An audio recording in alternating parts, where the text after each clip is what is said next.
Police line तोबा में मुलाजमीन police के लिए हेल्थ स्क्रीनिंग कैंप का इफ्तिताह inspector general of police Punjab जनाब डॉक्टर उस्मान अनवर के विजन के मुताबिक पुलिस मुलाजमीन की वेलफेयर के लिए इकदाम जारी हैं। District police officer Arif Shahbaz Khan, deputy commissioner तोबा अदनान इरशाद, CEO health doctor Kashif Mahmood, MS doctor Altaf Hussain ने पुलिस लाइन तोबा टेक्सिंग में मुलाजमीन पुलिस की ब्लड स्क्रीनिंग के लिए महकमा सेहत के इश्तराक से मेडिकल कैंप का इफ्तिताह किया, जिसमें DSP headquarter Mohammad Ramzan, DSP special branch Mahmood हारून,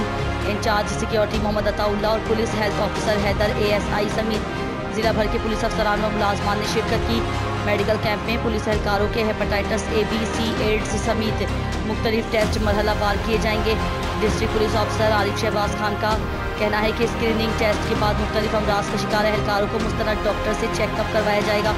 और मुफ्त अद्वियात भी मुहैया की जाएंगी। Inspector general of police Punjab doctor Usman Anwar के विजन के मुताबिक डिस्ट्रिक्ट पुलिस तोबा टेक्सिंग पुलिस मुलाजमीन की वेलफेयर के लिए दिन रात कोशा है।